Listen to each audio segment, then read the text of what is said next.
젊어서 고생. 옛말에 젊어서 고생은 사서도 한다는 말이 있습니다. 그러나 이 말이 현실에서 지켜지기는 참 어려운 말입니다.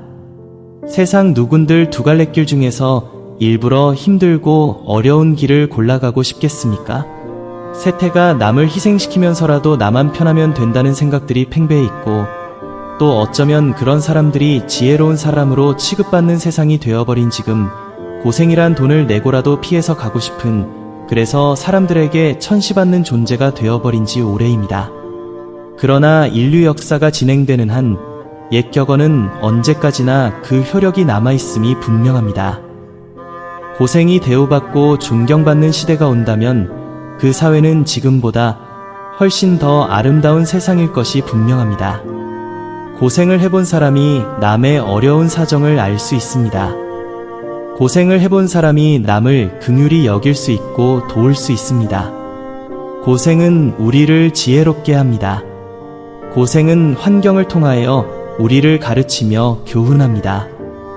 고생을 통하여 우리는 책에서 배우지 못한 지식을 습득해 나갑니다. 그런 면에서 볼 때 야곱의 고생은 꼭 필요한 것이었던 것 같습니다. 70이 다 되도록 철이 덜 들었던 것을 보면 야곱은 별로 고생을 안 해본 사람인 것 같습니다. 이대로는 안 되겠다 싶던지 하나님은 야곱을 눈물 골짜기를 통과하게 만드셨습니다. 사람은 집을 떠나면 외롭게 마련입니다. 그것도 수많은 알을 밤이슬과 돌베개를 친구 삼아서 그 옛날 아브라함이 떠나왔던 밧단아람으로 다시 찾아가는 640km의 여정을 시작으로 야곱은 고생길에 들어서게 되었습니다. 그로부터 20년 동안 야곱은 여러 가지 인생 공부를 하게 됩니다. 속이는 자의 자리에만 있던 야곱을 속는 자의 위치로 내려놓았으니 속는 자에 대해서는 철저한 교훈을 얻었을 것입니다. 또한 외삼촌의 아들들의 시기와 견제, 수시로 변하는 외삼촌의 약속, 눈 붙일 겨를 없이 밤낮으로 일한 육체적인 어려움 등을 통하여 야곱은 젊어서 하지 못했던 고생을 한꺼번에 몰아서 한 셈이 되었습니다.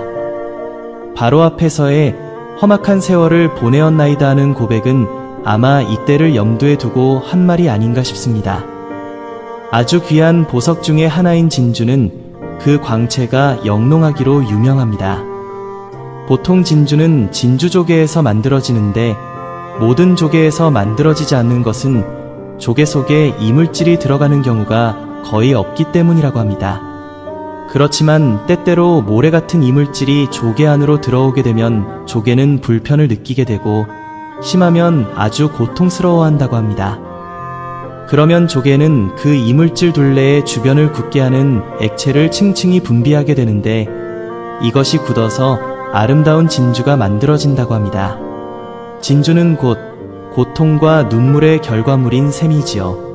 진주조개가 진주를 생산해내지 못한다면 단지 싱싱한 조개로서의 가치밖에는 없을 것입니다. 그러나 크고 훌륭한 진주를 생산해낸다면 하나의 조개와는 좋게 비교할 수 없는 가치를 가지게 됩니다. 인생에서의 고생도 역시 훌륭한 진주를 만들어내는 역할을 합니다. 과정이 없이 풍성한 열매만 주어졌을 때 그것이 아무리 좋은 것이라 할지라도 그 사람에게는 복이 될 수 없습니다. 요즘 우리나라에도 로또 복권의 열기가 뜨겁습니다. 1등 당첨 금액이 어마어마하기 때문에 어떤 사람은 마치 재산 증식을 하듯이 대출받아서 복권을 산 사람도 있다고 합니다. 미국의 경우 고액 복권에 당첨된 90% 이상의 사람들이 전보다 불행해졌다고 합니다. 일확천금으로 얻어진 재물은 그 사람을 행복하게 하지 못합니다. 오히려 인생을 망쳐놓는 경우를 우리는 많이 볼 수 있습니다. 이에 반해서 모진 고생을 하면서도 자수성가한 사람들은 그보다 훨씬 많은 재산을 가지고도 잘 관리하는 것을 볼 수가 있습니다. 이와 같은 상반된 경우를 볼 때 차이점이 있다면 그것은 고난을 통과했느냐 하지 않았느냐의 차이라고 볼 수가 있을 것입니다. 고난을 통과하면서 배우고 익힌 교훈과 지혜들을 통해서 열매를 효과 있게 사용할 수 있는 능력을 갖추게 되는 것입니다. 그런 면으로 볼 때 고생이란 건물의 기초를 놓을 때 반석이나 혹은 모래와 같다고 볼 수 있습니다. 야곱은 늦기는 했지만 역시 고난을 통과했습니다. 노년의 20년이라는 세월을 여러 모양의 고난들과 부딪혀야만 했습니다. 그것이 자신이 원했든 원치 않았든 간에 이스라엘이라는 새 사람으로 탄생할 계기가 되었습니다. 또한 그것은 야곱의 이야기로 끝나는 사건이 아닙니다.